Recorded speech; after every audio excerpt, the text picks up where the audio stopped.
우울증과 가정이라는 주제를 가지고 여러분들과 함께 얘기를 나누겠습니다. 땡스기빙이 다가오죠. 땡스기빙이 다가올 때 기대감이 넘치는 분이 있으면 손 들어보십시오. 자식들이 온다는 거 귀찮다라고 생각되십니다. 부담스럽다라는 두 가지 다일 겁니다. 이 가족관계라는 것은 참 묘해서 원수들이 함께 사는 것과 같은 경우들도 있죠. 특별히 우리 부인네들은 시댁과의 관계가 시원치 않으면은 땡스기빙 같은 날이 더 부담스럽기는 하죠.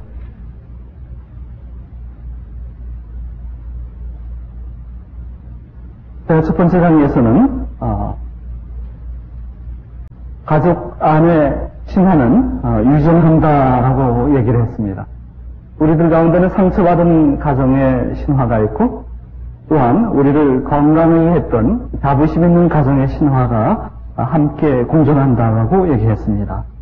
그리고 신화는 과거의 산물일 뿐만 아니라 동시에 새롭게 창조되는 그러한 것이라고도 말씀드렸습니다. 그래서 여기 앉아있는 우리 모두는 어떤 면에서 새로운 청년기에 새로운 가정이라는 신화를 창조하는 그러한 당사자가 되어야 될 것이다 라는 주제로 내용을 말씀드렸습니다. 자, 그러면은 어떻게 우리가 건강한 가정의 신화를 창조해 나갈 수 있는가 하는 것을 좀 짚어나가보죠. 그러기 위해서는 건강치 않은 가정의 모습도 동시에 우리가 깊게 봐야 할 것입니다. 인류 공동체를 보면은 첫 가정이 실패합니다. 어떻게 실패하느냐면은 불효함으로써 실패합니다. 하느님을 보존함으로써 실패하죠. 그랬더니 그 자식들이 어떤 일이 벌어졌습니까? 첫 부모의 자식들이 살인하지 않았습니까? 그러니까 인류의 첫 가정은 실패한 가정입니다.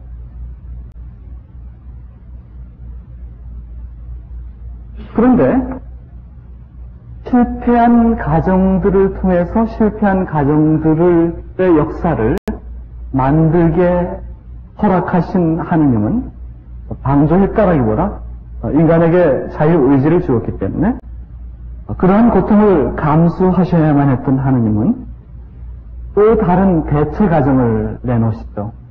그것이 무엇입니까? 나자렛의 성가정이죠. 나자렛의 성가정이라는 것은 어느 한 공동체로서 성분을 이룰 수 없는 이 가정을 성공적으로 한 가정, 한 지붕 아래 엮어뒀다라는 그런 점에서 나자렛의 성가정은 참으로 하느님께서 기대하는 가정, 하느님께서 표본으로 내놓으신 가정입니다. 우선 요셉을 보십시오. 평소에는 그는 의인이라고 했습니다. 의인은 어떤 사람입니까? 주님의 법에 따라 바르게 사는 사람, 행복하여라 주님의 법을 밤낮으로 묵상하는 자, 그가 의인인 것입니다. 그러니까 야훼의 가르침을 잘 아는 분이죠. 요셉은 그런 의로운 자였기 때문에 단정한 아내를 자신의 아내로, 단정한 여인을 자신의 아내로 맞이하고 싶어 하였을 것입니다. 그런데 임신한 처녀 마리아를 아내로 맞아들여야만 했습니다. 의인은 요셉에게 그것은 참으로 어려운 일이었습니다. 성모님을 보십시오. 성모님을 어떻게 성서에서 묘사합니까? 그 모든 일들을 가슴 깊게 간직하였다. 조용히 숨어 있으면서도 인내롭게 하느님의 구원 계획에 순명한 그런 여인으로 묘사하지 않습니까? 그래서 피앗 볼룬타스 투아 당신의 뜻이 이루어지기를 바랍니다. 라는 분명의 여인, 숨은 여인, 그리고 그 모든 것을 마음속에 간직한 그러한 사랑과 인내의 여인으로 묘사하지 않습니까? 하나님께서 이 세상 사람을 가운데 당신의 아들을 잉태할 여인을 뽑을 때 어떤 여인을 뽑을까요? 가장 맑고 티 없는 여인을 뽑을 수 있을 것입니다. 그분은 그런 분이었습니다. 그러니까 이토록 맑고 티 없이 사셨던 그분께서, 당연히 하나님을 섬기고 하나님을 두려워하면서 살았던 그분께서 아이를 임신할 것이라는 말씀을 들을 때 그는 어땠을까요? 그것은 유대 사회에서 자신을 매장해야 된다라는, 다시 말하면 자신의 명예와 목숨을 한꺼번에 잃는다라는 그런 것을 각오한 여인이죠. 요셉은 그러한 여인을 아내로 맞았고, 마리아는 의롭게 사는 요셉의 도움으로 성가정의 어머니가 됩니다. 예수님은 어떻습니까? 이 두 분 사이에서 하나님이 사람이 되셔서 오셨는데, 그 하나님께서 사람에게 순명한다는 것은 하나님으로서는 필요 없는 일입니다. 하나님은 당신 스스로 하나님으로서 이미 태어나실 수 있는 분입니다. 그러나 요셉 성인과 마리아의 자녀로서 자라면서 인간의 길을 배웁니다. 성가정은 하나님과 의로운 요셉, 그리고 가장 맑고 티 없는 마리아, 어쩌면 맑고 티 없는 마리아이기 때문에 요셉 당신에게 내가 당신을 사랑하지만 당신이 나를 취하면 당신의 명예는 땅에 떨어지고 스캔들이 될 것입니다. 그래서 당신을 내 남편으로 맞이하기 어렵습니다. 요셉에게는 당신의 부정 때문에 나는 또한 당신을 아내로 맞을 수 없습니다. 하느님은 내가 어찌 너희들 속에 사랑의 법을 배우겠느냐. 그러나 이렇게 다른 성분의 사람들이 한 가정을 이뤄냈습니다. 그래서 성가정이라고 하는 것이죠. 전혀 불가능한 성분들이 한 가정을 이루었다는 그 점에서 성가정이라고 하는 것입니다.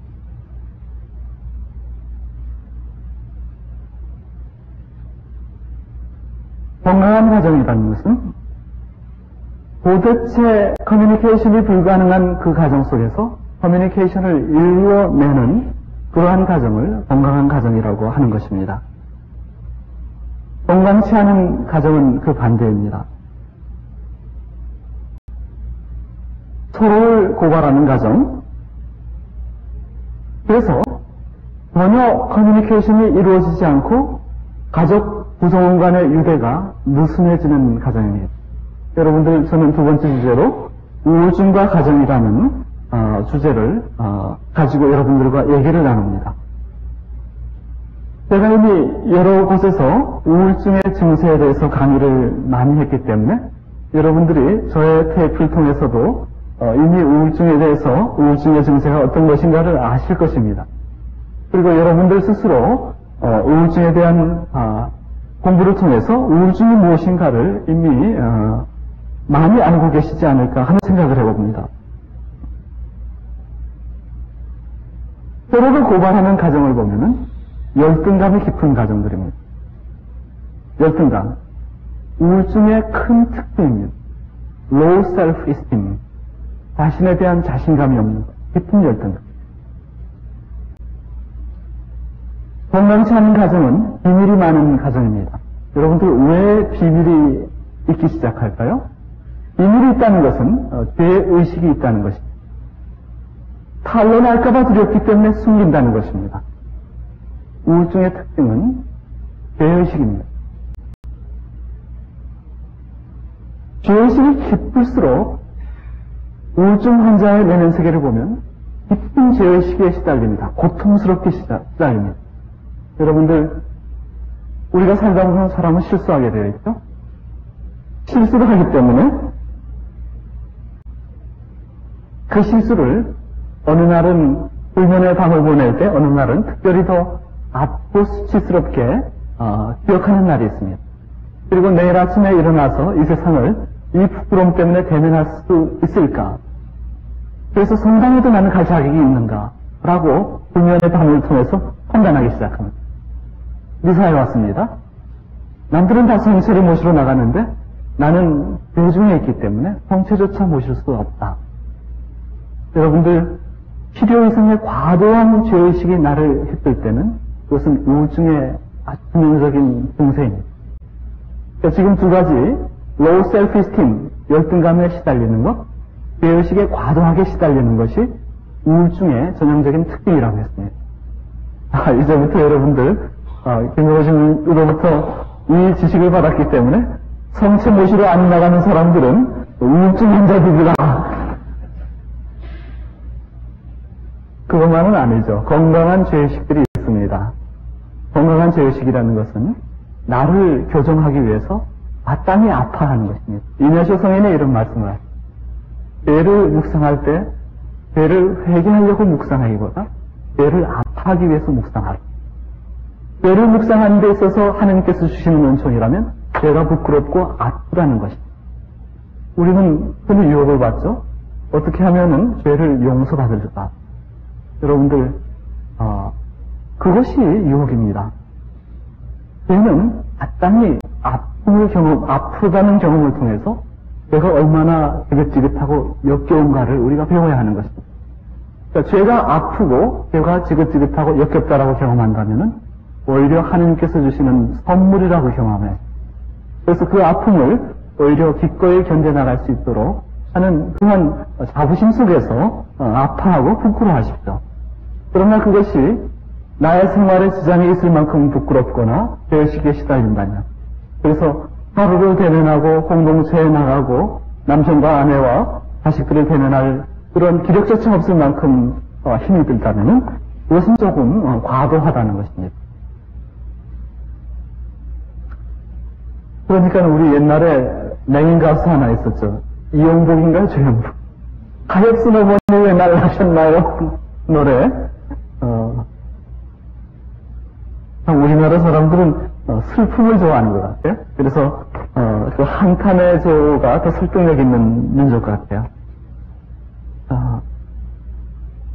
그래서 스스로 자조를 하면서 겸손하게 자신을 나타내죠. 제가 뭘 압니까? 하는 식으로.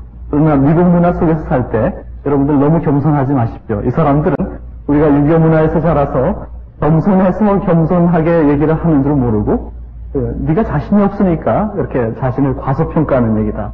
자신감 없는 사람으로 얘기를 합니다. 미국 사람들에 대할 때는 여러분들 조금 좀 없는 것도 있는 척 하십시오. 우리끼리는 그럴 필요 없죠. 우리 못 뻔히 하는 유교 문화의 자식들인데 너무 우리가 저간치 하고 살면은 서로 괴롭습니다.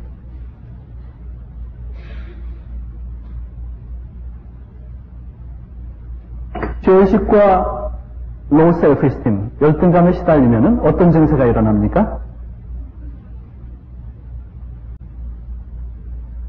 이 불행들이 타인으로 인해서 이루어졌다라는 경험과 함께 나의 부족함으로 이루어졌다라는 경험을 하게 됩니다. 그러면은 결국은 나에 대해서 불쾌하죠. 타인에 대해서 불쾌하죠. 불평이 나오기 시작합니다. 우울증의 과정은 끊임없이 불평이 교환되는 과정입니다. 끊임없이 불평이 교환되면서도 전혀 듣지 않고 개선의 여지가 없는 과정이에요.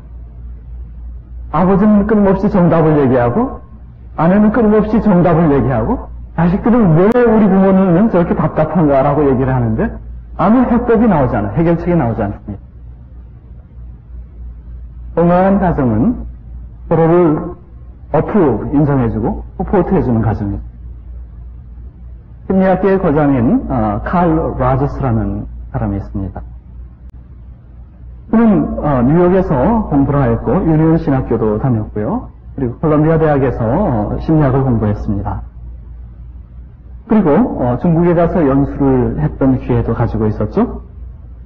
사실 중국을 떠나서 중국에서의 경험을 통해서 저는 인간을 위해서 일할 수 있는 것이 심리학을 통해서 사람들을 도울 수 있다라고 생각했습니다. 그래서 박사를 마치고 심리학자가 되죠. 학교에서 티칭도 하고 있던 그는 어느 날 갑자기 뉴욕의 도시 생활에 염증이 납니다. 갑자기 피곤해집니다. 그리고 이런 느낌이 계속 가중되면서 무기력해지기 시작했습니다. 그러던 어느 날 도저히 이제는 참을 수가 없었습니다. 그래서 직장에서 퇴근하고 문에 들어갈 때 반갑게 마주만 나오는 아내에게 이렇게 얘기를 했습니다. 여보, 나는 뉴욕 생활에, 이 도시 생활에 염증이 납니다. 우리 어디론가 떠납시다. 다른 곳으로 갑시다. 이 부인도 뉴욕에서 오래 이렇게 살면서 자신의 소셜 라이프도 있고 자신 나름대로의 커리어가 있는 분이었습니다. 이 부인은 어떤 반응을 보였을까요? 여러분들이 그런 말을 갑자기 듣는다면 이 부인은 이렇게 얘기했어요. 그래, 당신이 원한다면 당장 갑시다. 당신이 그것을 원한다면, 그것이 당신이 원하는 거라면 I'm with you. 당장 갑시다. 이런 아내의 서포트는 훗날 이분이 75세가 넘어서 은퇴하고 과거의 기억들을 되새기면서 자서전을 썼을 때 이렇게 얘기를 합니다. 그때 아내의 무조건적인 서포트가 자신의 심리학의 가장 핵심적인 내용, positive regard, 긍정적인 배려, 긍정적인 염려. positive regard라는 심리학의 핵심적인 비오리의 톱발판이 됐다라는 거죠. 여러분들, 우리가 살다 보면은 우리가 못한 것에 대해서 후지람을 받죠? 후지람 받으면은 나의 부족함에 대해서 상대방들이 비난할 것이라는 것을 압니다.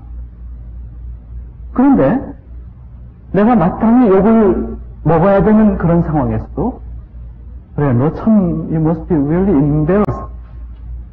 사람은 누구나 실수하는 거야. 너는 항상 실패는 누구에게나 있었고, 나에게도 있었고, 누구나 하는 거야. 다시 한번 트라이해봐. 이렇게 파지티브하게 배려를 해준다면, 여러분들 어떻습니까? 너무나 고맙죠. 저희 큰형님이, 예전에, 제가, 중학교 때 조금 헤매고 있었을 때, 사춘기 때 누구나 헤매지 않습니까? 헤매고 있을 때, 한 번씩 이제 알밤을 이렇게 지어주던 형님인데, 지금은 신부돼가지고 저한테 꼼짝 못합니다. 제가 신부가 됐으니까. 그러면 어느 날, 제가 빌빌대는 것에 대해서 후중할 줄 알았습니다. 그러니 어깨를 쉬면서, 나도 너만 했을 때는 힘들었어. 힘들지? 그렇지만 실망하지 말고 또 해봐. 무슨 내용인지 기억이 안 나지만 아마 공부에 관해서였지 않을까 하는 생각이 듭니다. 그 말이 너무나 고마웠습니다. 우리는 인생을 살면서 나의 실수를 비난했던 사람들에 의해서 우리가 새로운 사람으로 태어나기보다 나의 실수를 눈 감아주고 격려해주던 사람들에 의해서 우리는 더 감사함을 느끼고 많은 교훈을 받아왔습니다. 여러분들이 자식들을 키울 때 어떻습니까? 우리들은 자식들을 키울 때 자식들의 실수에 대해서 용납해주지 않고 끊임없이 비난하죠. 비난을 받으면서 자란 자식들은 서서 비난하는 자식이다. 비난하는 사람. 격려와 positive regard를 받으면서 자란 사람들은 타인을 격려하고 타인에 대한 positive regard, 긍정적인 배려를 해주는 사람으로 변환됩니다. 만약에 칼 라저스의 부인이 당신 미쳤어? 밑도 끝도 없이 그게 무슨 말이요? 나에게도 뉴욕에서 삶이 있는데 나는 갈 수 없으니까 당신이나 가시구려. 그렇게 하면은 칼 라저스는 그럭저럭 지친 몸으로 뉴욕 생활을 살았겠죠. 그리고 평범한 교수로서 머물렀을 것입니다. 옥토버스 스카이스라는 소설이 있습니다. 그리고 그것이 영화됐죠. 이 영화는 펜실베니아의 탄광촌에 있던 네 소년에 관한 이야기입니다.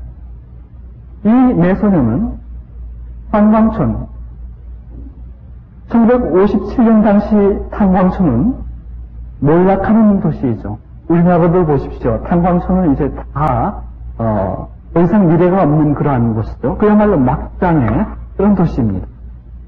그런 탄광촌의 자녀들로서 미래가 없이, 미래에 대한 꿈이 없이 그렇게 사는 네 소년이었습니다. 그런데 어느 날 이 소년들은 서로 로켓 연구에 몰두했습니다. 그 해가 어떤 해인가 하면은 돌연히 미국보다 먼저 무인 우주선을 달에 착륙시키던 그 해였습니다. 이것을 보고 미래가 없는 탄광촌의 한 소년은 로켓에 대한 관심을 갖습니다. 많은 학생들 그리고 많은 탄광촌의 땅부들이 이 소년을 비웃었습니다. 이 소년은 비웃는 친구들을 규합해서 4명이서 함께 로켓에 대해서 몰두하고 미 전역의 과학 경시대에 그것을 출품하여서 결국 풀 스칼라십을 받게 됐습니다. 그리고 네 소년이 탄광촌에서는 있을 수 없는 풀 스칼라십으로 모두가 대학 진학을 했습니다. 훗날 그 중에 한 사람은 나사의 디렉터가 되고 한 사람은 회사를 경영하는 사람, 이런 식으로 모두가 나름대로의 자리에서 생활을 할 수 있게 됐습니다. 이렇게 미래가 없는 소년들 뒤에는 두 사람이 숨어 있었습니다. 하나는 철없는 아이의 호기심으로만 볼 수도 있었을 그것을 사랑해주고 격려해주던 어머니요. 또 하나는 그들의 어리석음을 비난하지 않고 계속 격려해줬던 훗날 암으로 돌아가신 여교사였습니다. 인생에 자신을 믿어주고 자신을 격려해주던 그런 사람들이 있다면 우리는 참으로 행복한 사람들입니다.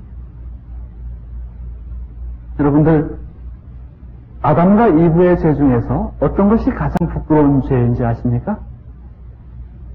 주님의 하느님의 법을 훔쳐먹었던 그것. 물론 그것은 부끄러운 것이죠. 그러나 그들의 행위 속에 무엇이 부끄러운 것인가 하는 것이 아주 명확하게 잘 묘사되어 있습니다. 저 여인이 시켜서 그랬습니다. 저 뱀이 시켜서 그랬습니다. Passing the blame. 우리는 서로를 격려하는 데 시간을 보내기보다 서로를 블레임하는 데 시간을 보냅니다.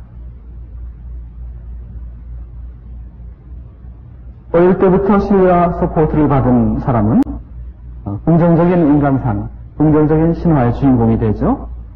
반대로 서로를 블레임하는 가정 속에서 자란 어린 시절을 보낸 그러한 사람들은 서로를 고발하는 데 익숙한 그런 공격적인 신화의 주인공이 됩니다.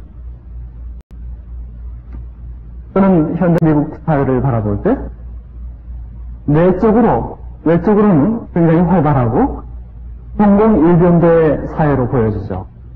그러나 내적으로는 우울증이 지배하는 사회로 보여집니다. 그래서 서로 외로움이라는 마귀를 피하기 위해서 끊임없이 바쁘게 돌아가는 그러한 사회로 보여집니다. 왜 그런지 아십니까? 서로 성취하기 위해서 애를 쓰면서 자신의 일, 자신의 성공에 관해서는 최선을 다하지만 사람과 사람 사이의 관계를 맺는 것에 대해서는 느슨합니다. 멉니다. 그러니까는 미국의 심리학은 주로 멀리 사는데 익숙한 인간상, 외롭게 사는데 익숙한 인간상을 만들어내는 것이 미국의 심리학입니다. 미국의 치료의 하나의 모습들입니다.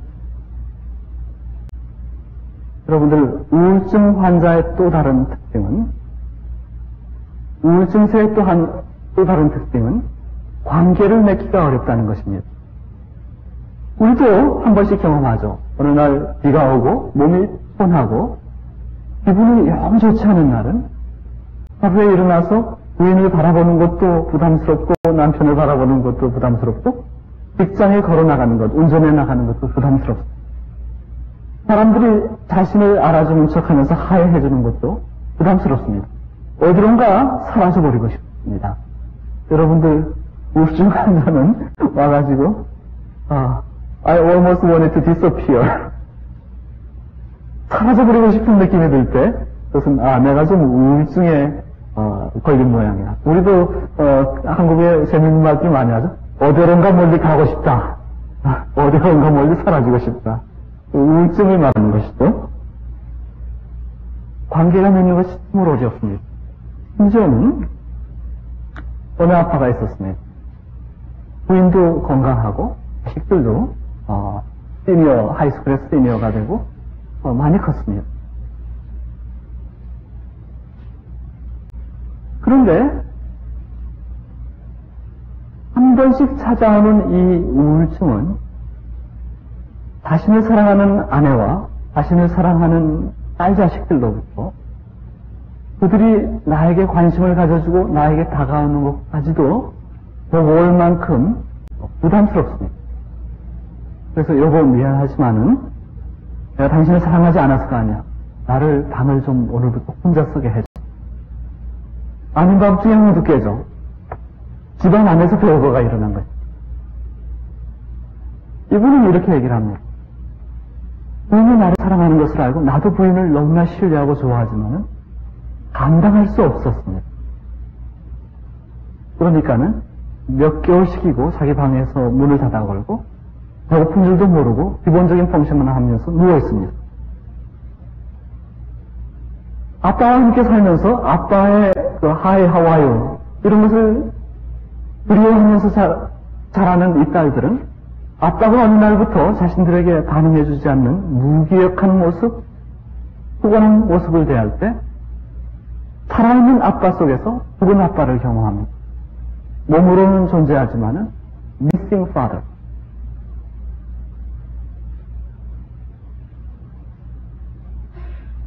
우울증은 이렇게 인간관계를 버겁게 만듭니다.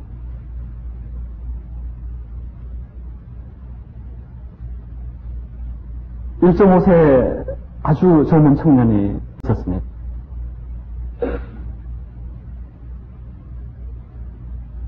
이 젊은 청년은 아내의 심한 잔소리 때문에 이혼을 고민하고 있었습니다.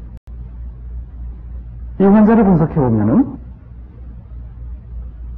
어릴 때 어떤 양태 속에서 자랐는가 하는 것을 잘 볼 수 있습니다. 외아들인 이 청년은 어릴 때부터 부모님의 큰 기대 속에서 부모님의 적극적인 교육 속에서 자랐습니다. 그리고 국민학교 3학년 정도까지 자신은 부모님의 기대처럼 부모님께서 항상 공부를 시켰기 때문에 학교에서 우수한 성적을 거둘 수 있었습니다. 그런데 어느 날 어떠한 실수로 학교에서 부모님들이 기대한 만큼의 성적을 받아오지 못했던 적이 있었습니다. 처음으로 아들이 성적에서 실패하자 부모님들은 이것이 무엇인지 이해하지 못했고 아들을 심하게 꾸지람하기 시작합니다. 처음으로 그 꾸지람을 받은 이 아이는 그 다음부터 공부를 잘한다는 것이 전혀 자기에 관한 이야기가 아닌 것 같아요. 계속 학업 성적에서 실패하기 시작합니다. 그럭저럭 자기의 능력만큼은 성취해내지 못하지만 그럭저럭 하이스쿨을 졸업합니다. 그리고 대학에 갔습니다. 대학에 가서 처음으로 집을 떠다 보니 자신이 부모님 없이, 부모님의 잔소리 없이 혼자 설 수 있다는 것이 얼마나 처음에는 보았는가요? 그런데 부모님의 과도한 꾸지람들에 너무 익숙해 있어서 꾸지람이 없이 자신의 삶을 사는 것이 버겁기 시작한 시간이 다가오기 시작합니다. 교수들과의 관계를 맺기가 어렵습니다. 왜냐하면 교수는 자기가 조금 혹시 잘못하면 욕할 것 같은 그러한 아버지로 경험합니다. 은행에 가서 뱅크 어카운트를 여는 것도 자신이 없습니다. 뱅크 어카운트를 일해야 되는 그 사회, 은행이라는 사회가 마치 자신에게 약점을 찾아내서 꾸지람할 것 같습니다.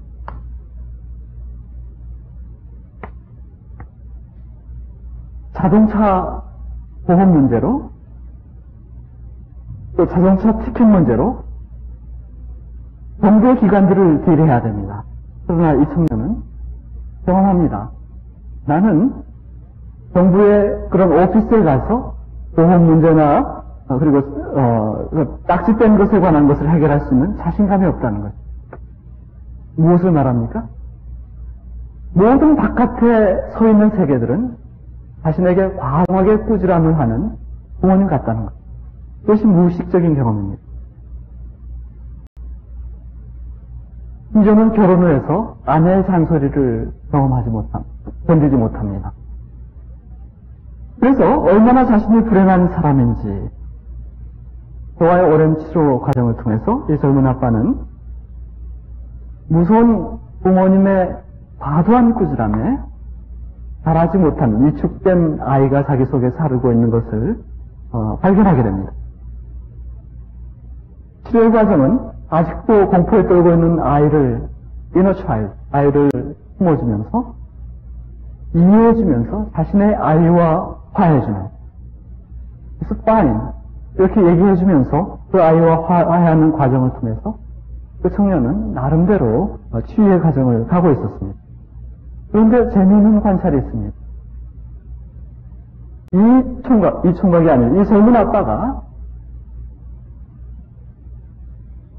어떤 면에서 아내로부터 꾸지람을 유도하는, 다시 말하면 꾸지람에 의해서 성품이 형성됐을 때 자기도 모르게 바깥 사람들이 자신을 비난하도록 무의식적으로 유혹을 한다는 것.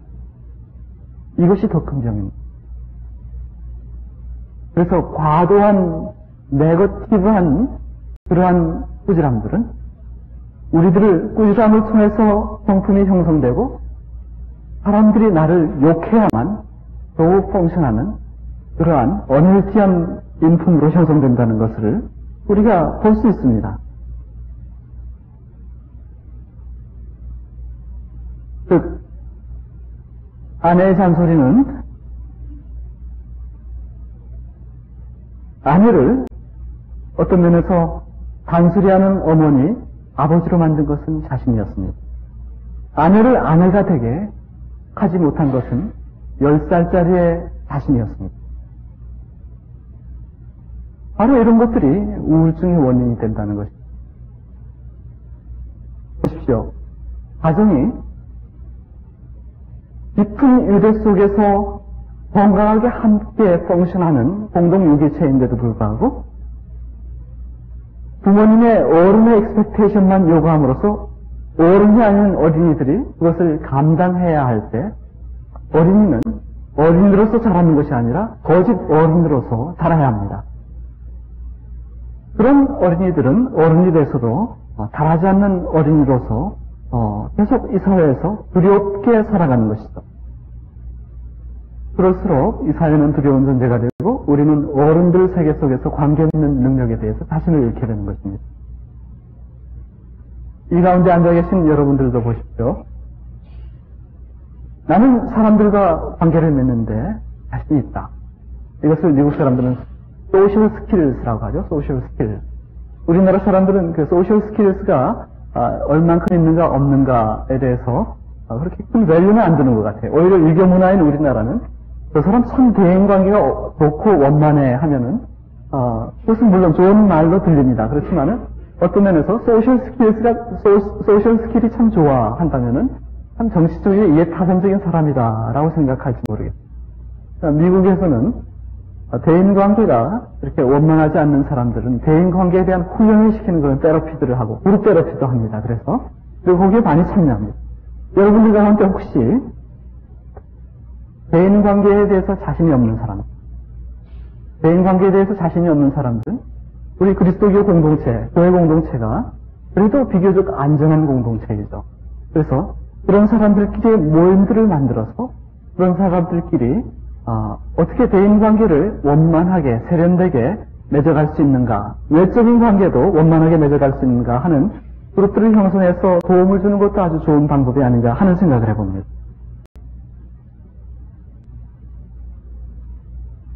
우울증은 친밀한 관계를 맺을 수 없는 병입니다. 내적으로 친밀한 관계를 잘 맺지 못하는 한 그 가정은 와야 되는 것입니다. 남편은 잘 집에 머물지 않습니다.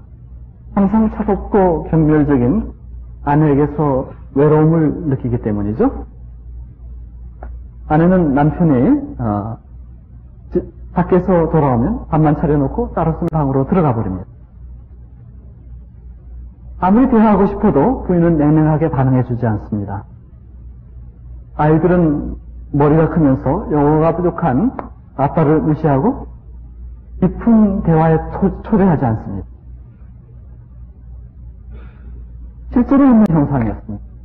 이 남편이 겪는 스트레스는 말로 다 할 수 없었습니다. 결국 남편은 무능한 남편이요, 무능한 아빠라는 그러한 자괴심 때문에 어느 날 결심을 합니다.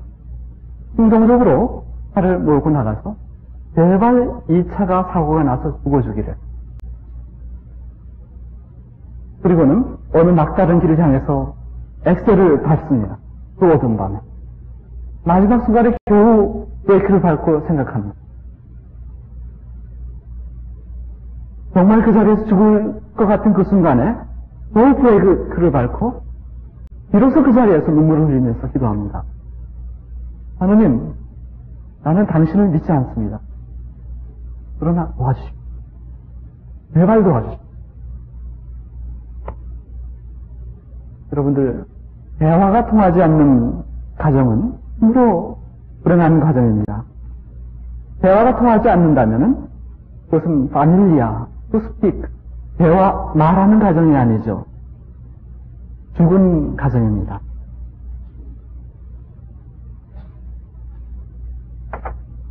요한복음 11장 을 보면 예수님과 나자로에 관한 아름다운 이야기가 나오죠.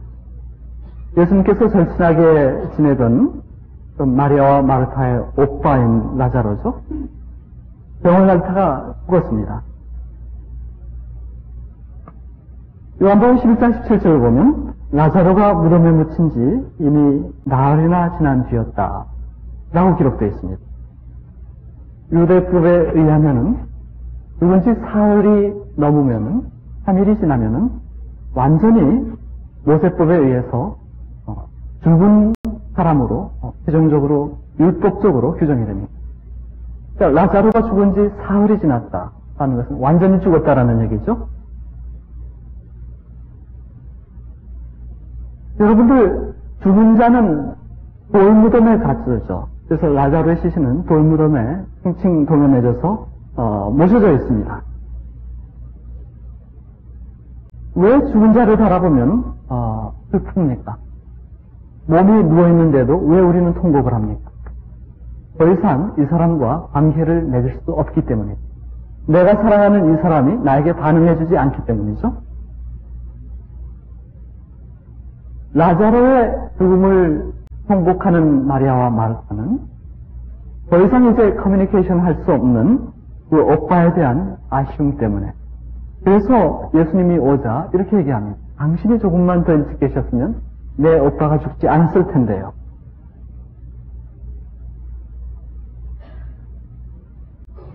여러분들, 대화가 되지 않는 가정은 라자로의 무덤처럼 서로의 무덤 속에 죽은 시체처럼 누워서 그 돌판에 가려진 무덤 뒤에서 죽은 공장이 내는 시체의 그 썩은 냄새, 그 썩은 냄새가 진동하는 가정입니다. 가정이 그 정도 된다면 우리들에게는 희망이 없습니다. 그 모두가 역겨움이 나는 그 냄새 때문에 도망가고 싶어 하는 것입니다. 여러분들, 아이들이 왜 바깥으로 돌아다닙니까? 아이들은 부모님들의 무의식입니다.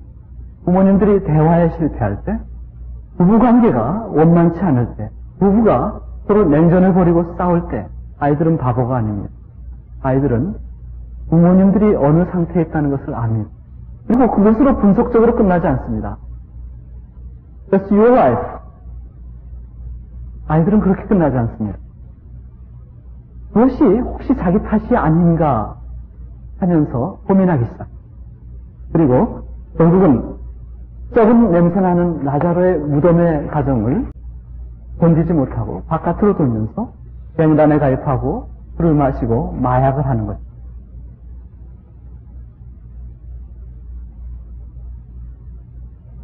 만약 우리 가정이 이런 지경에 있다면 여러분들, 믿는 자로서 우리들은 어떻게 할 수 있을까요?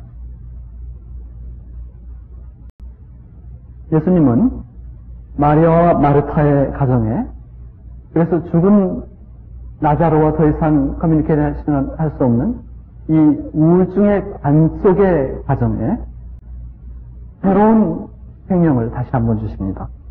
라자로야 나오너라. 죽은 마리아의 가정은 예수님의 이 부름으로 다시 새로운 생명으로, 새로운 만남으로, 새로운 대화로 재생됩니다. 여러분들, 대화가 되지 않는 우울증의 가정을 경험하고 있다면 여러분들 개인적으로 예수님을 깊게 만나십시오. 여러분 모두를 라자로야 나오너라 라고 불러주시기를 기다리는, 그렇게 부르기를 원하시는 예수님을 만나십시오. 여러분의 가정에 부부 관계가 라자로의 무덤 같은 죽은 관계라면 그 관계 속에 우리들의 생명의 관계로 우리들을 다시 부르고 싶어하는 예수님을 초대해 보십시오. 여러분들이 도대체 어떻게 할 수 없는 자녀들과의 관계로 고민하고 있다면, 그리고 이제는 내 능력으로 이 자녀들을 어떻게 할 수 없습니다 라고 고민하고 있다면 여러분들 그 관계 속에 라자로야 나오너라 라고 부르시는 예수님을 초대하십시오. 개인적으로 기도하실 때 상상 속에서 그렇게 무덤 속에 갇혀서 썩어가는 우리 가정을 상상하시면서, 그리고 그 역겨움을 냄새 맡아보면서 그 어두침침한 무덤 속에서 외롭게 갇혀버린 나와 내 자식이나 내 남편이나 우리 자녀들을 바라보면서 그것이 얼마나 아프고 외로운 것인가, 그리고 서로는 얼마나 다가와서 당신이 나의 이름을 바르게 불러주십시오, 당신이 나의 이름을 바르게 불러주십시오 하고 기대하고 있는가를 한번 경험해 보십시오. 여러분들, 사실 라자로야 나오너라 라고 부르는 이 목소리는 우리가 죽은 관계 속에 실망하는 나의 아내와 나의 남편, 나의 자식과 나의 부모, 나의 이웃들에게 우리가 소리내서 불러야 할 또 하나의 이름이기도 합니다. 가끔가다 저는 이런 면담을 듣습니다. 참으로 절친한 친구가 있었는데 어떤 일로 인해서 화목하게 됐습니다. 세월이 흐르다 보니까 그러한 관계를 새로 회복하는 것이 참으로 어렵습니다. 그래서 안 보면 좋은데 어쩔 수 없이 이렇게 저렇게 지나가면서 보게 되는데 화해하고 싶어도 잘 되지 않습니다. 거부감이 듭니다. 이런 면담들을 저희는 자주 듣습니다. 우리 모두가 경험하는 일들입니다. 여러분들, 사람의 지혜로 해결할 수 없을 때 우리 그리스도인들은 무엇을 바탕으로 합니까? 그리스도의 능력입니다. 내 능력으로 그의 이름을 부르는 것이 아니라 예수님의 능력으로 그의 이름을 부르는 것입니다. 죽은 관계, 썩어 냄새나는 관계, 죽은 가정, 썩어 냄새나는 가정.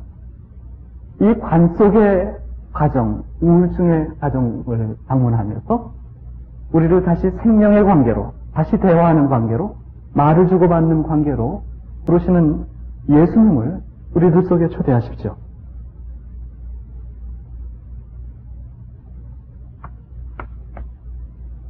예수님은 마술사가 아닙니다. 진지하게 그러한 죽은 관계를 회복하기를 갈망하는 자들, 간절히 오빠의 죽음을 다시 생명으로 소생시키기를 원하는 마리아와 마르타의 기도를 들어주시는 것입니다. 여러분들, 예수님께 배우십시오. 예수님은 사람과 커뮤니케이션, 인류 가정과 대화를 하기 위해서 하나님께서 스스로 사람이 돼서 순환과 죽음을 통해서 통과하셨습니다. 주님께서 인류 공동체 가정에 소속되기 위해서 선택하신 것입니다. 무엇을 선택했는가? 인간이 누구나 가야 하는 죽음이라는 것을 선택하셨다는 것입니다. 그렇게 됨으로써 그분은 완전히 인류 공동체의 한 역사의 인물이 됐습니다. 우리 인류라는 가정 속에 실제로 사셨던 한 분이 되셨습니다. 그분께서 돌아가시지 않았다면, 그분께서 신으로 고통 없이 승천만 하셨다면, 부활만 하셨다면, 그분은 영원한 신이었을 것입니다. 인간 예수님은 없는 것입니다. 여러분들, 참으로 관계 속에서 그 가정의 한 부분이 되려고 한다면 예수님께서 인류 속에서 죽음이라는 운명을 취하셨듯이 여러분도 죽음이라는 방법을 사용하십시오. 이웃이 여러분을 위해서, 내 남편이 나를 위해서, 내 아내가 나를 위해서 변해주기만을 기다리지 마십시오. 인생은 그러기에는 너무 깁니다. 여러분들이 먼저 죽음을 택해보십시오. 그러한 피나는 노력 속에서 우리는 예수님의 동정을, 예수님께서 우리에게 얼마나 관심 있게 그러한 노력을 하기를 원하는가를 배우게 됩니다. 그리고 그렇게 노력하는 자 속에서 예수님은 나와 함께 라자로야 나오노라 라고 이름 불러줄 것입니다. 그런데 문제가 있습니다. 예수님은 하느님이고 우리는 아직도 인간이라는 것이죠. 예수님은 하느님이시기 때문에 하느님의 방법론을 취할 수 있습니다. 제가 아무리 먼저 죽으십시오, 그리고 먼저 이름을 불러보십시오 라고 얘기를 해도 그것이 그렇게 쉽지 않다는 것을 압니다. 그리고 아무리 그렇게 노력을 해도 불가능한 관계들이 있습니다. 예를 들어서 정신과 질환을 한 쪽이 앓고 있다든지, 습관적인 도박이나 알코올이라든지 습관적인 폭력들, 이 모든 것들은 정상적인 방법으로 나의 신앙적인 노력으로만 해결되지는 않습니다. 인간의 선의와 달리 이렇게 병적인 패톨로지가 우리들의 관계를 지배한다면은 거기에는 하느님께서 보시니 좋더라라는 그러한 인간이 존재하는 것이 아니고 불행한 마귀는 패톨로지만이 존재하는 것이죠. 그럴 때 우리는 하느님께서 만드신 그 아름다운 인간상 속에서 사람들을 바라보기에는 너무나 허약합니다. 여러분들, 그럴 때는 전문가들의 도움이 필요합니다. 그래서 패밀리 테라피스트가 있고 부부 치료사가 있는 것입니다. 만약 그런 어려움이 있다면 여러분들 혼자 신음만 하지 말고 부부가 혹은 가정이 전문가들의 도움을 받도록, 나 개인만 혼자 가서 신부님께 상의하고 그런 전문가들에게 얘기하지 말고 함께 가서 공동 치유를 위해서 우리의 해결책들을 발견하도록 애를 쓰십시오. 예수님께서 안녕 들린 아이를 만나죠. 그래서 그 부모 중 한 사람이 운동 속에서 외칩니다. 선생님, 제 아들을 좀 봐주십시오. 하나밖에 없는 자식입니다. 그 아이는 악령이 덮치기만 하면 갑자기 소리를 지르면서 입에 거품을 물고 병면을 일으킵니다. 그래서 온몸에 상처를 입습니다만 악령은 곰처럼 떨어지지 않습니다. 루카복음 9장의 말씀이죠. 무슨 얘기냐면 상식인들이 다룰 수 없는 세계가 있다는 것입니다. 정신병이나 도벽들이나 알코올 등등 이 성격 이상은 인간을 비명지르게 하고 거품을 물고 쓰러지면서 상처를 주게 합니다. 이러한 발작들이 인간관계에 큰 적이라는 것이죠. 그래서 그 부모는 전문가이신 예수님께 치유를 부탁드렸습니다. 물론 예수님께서는 치유해 주시죠. 그런데 예수님의 반응을 보십시오. 이 세대가 왜 이다지도 믿음이 없고 비틀어졌을까? 내가 언제까지 너와 함께 살며 이 성화를 받아야 한단 말이냐? 이 선생의 말씀을 직역할 수는 없죠.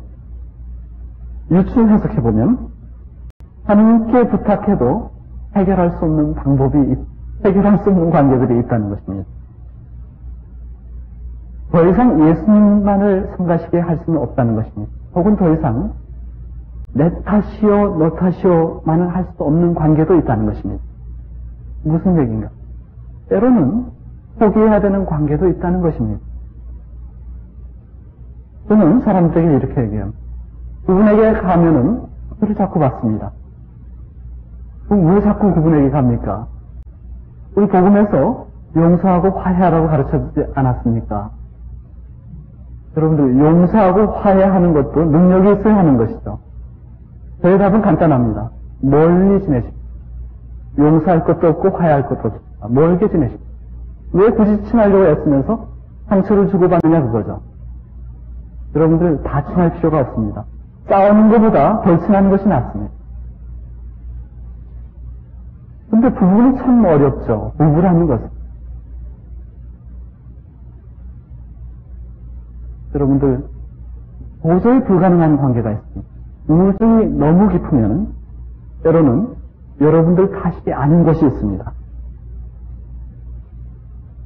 그래서 예수님의 방법을 다시 도출해보죠. 예수님께서는 젊은 예언자로서 당신의 운명을 단축하셨죠.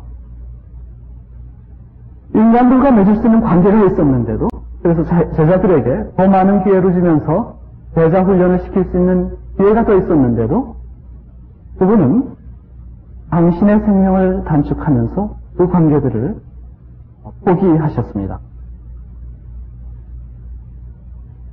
물론 그분께서도 이 독사의 자식들아, 위선자들아 라고 고발했던 사람들이 있었죠. 근데 분명한 것은 하나님께서는 모든 사람을 얻기 위해서 결국 짧은 생애로 생을 마감했다는 것입니다. 다시 말하면 우리가 해결할 수 없는 그 관계들이 있을 때 우리는 때로는 마감할 줄도 알아야 한다는 것입니다. 여러분들 교회는 이혼하지 말라고 하죠. 그러나 혼인 전에 상대방이 폭력적인 기질이 있었는 줄 모르고 혼인했다면 원천적으로 성사무효입니다. 혼인하고 난 다음에 이 사람이 정신과 질환이 있었다라는 것을 안다면 이것은 원천적으로 혼인무효입니다. 성사무효입니다. 그러니까 습관적으로 때리는 남편이나 습관적으로 때리는 아내가 있다면 이것은 원천적으로 혼인무효도 된다는 거죠. 변화가 결코 되지 않고 성격 차이를 전혀 극복할 수 없다면 여러분들 나자로의 죽음까지 가본 뒤에도 해결이 되지 않는다면 때로는 각자의 길을 가는 것도 좋습니다. 하나님께서 남자와 여자로 만드셨다. 여러분들 하나님께서 남자와 여자로 만드셨다라고 할 때 그래서 사람은 제 부모를 떠나 여자와 합쳐지고 여자는 제 부모를 떠나 남자와 합쳐진다. 하나님께서 맺은 그 그 끈은 사람이 풀 수 없는 것이다. 여러분들, 하나님께서 맺어준 인연을 사람이 풀 수 없다라고 할 때 그 남자와 여자는 사랑하는 남자와 사랑하는 여자입니다. 상대를 병들게 하는 남자와 상대를 병들게 하는 여자를 말하는 것이다. 하나님께서 보시니 좋더라 하는 그 사람들을 말하는 것입니다. 서로의 관계가 서로의 조언을 충족시켜줄 수 없을 때, 그래서 서로를 마귀로 전락시키는 관계가 됐을 때, 여러분들 굳이 그 어려운 관계에 머물지 마십시오. 어느 신부가 이혼을 이렇게 참 신부님 그런 말씀 처음 들어봤습니다.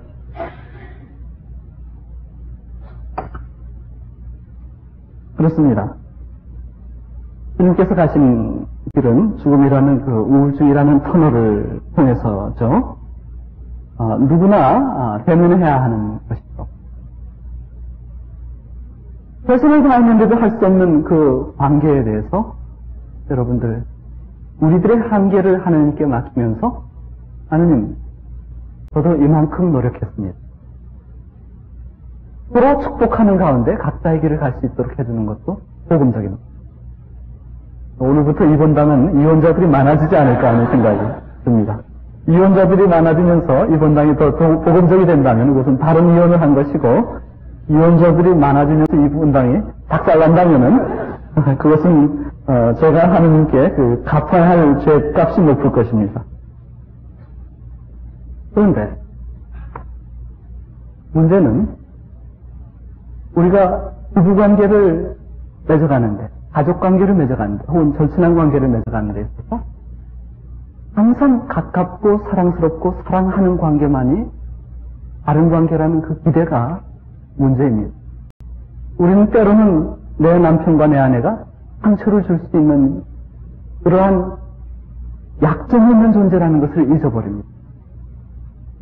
그리고 내가 상처를 받을 수 있다라는 그 정상적인 느낌에 대해서 우리는 잊어버립니다. 여러분들, 이 세상에서 사람이 난 완벽하지 않습니다. 그리고 우리는 언제나 그 상처에 질 수가 있고 굴복할 수가 있다는 것입니다. 그러는 속에서 하느님을 만나는 것입니다. 아픈 자만이 하느님을 만나는 것입니다. 하느님께서 때때로 부부관계의 어려움을 통해서 우리들에게 커뮤니케이션 하시기를 원하시는 것은 서로 더 깊게 이해하고 사랑하는 과정에서 허락하는 상처. 그래서 네가 아직 만나지 못한 너의 남편, 네가 아직 사랑하지 못했던 너의 아내를 훗날 만나기를 희망하는 그런 과정에서 많은 경우 우리들에게 그러한 배신감과 상처들을 허락하신다는 것입니다. 그렇습니다. 그렇게 보면 모든 것은 참으로 신비입니다. 할 수 있는 한 하나님께서 맺어주신 인연을 유지하도록 애써보십시오. 할 수 있는 한 우리들의 우울증의 가정을 치유해보도록 애써보십시오. 할 수 있는 한 나자로의 무덤 속에서 죽어서 냄새를 피우는 그 역겨운 가정을 회복할 수 있다면 최선을 다해보십시오. 그래서 나자로야 나오너라 라고 이름 불러주시기를 원하는 그분을 초대해보십시오. 그렇게 애쓴 가정에 하나님께서 많은 복을 주실 것입니다. 여러분들, 인생이 쉽지 않죠? 부부생활이 쉽지 않죠? 가정생활이 쉽지 않죠?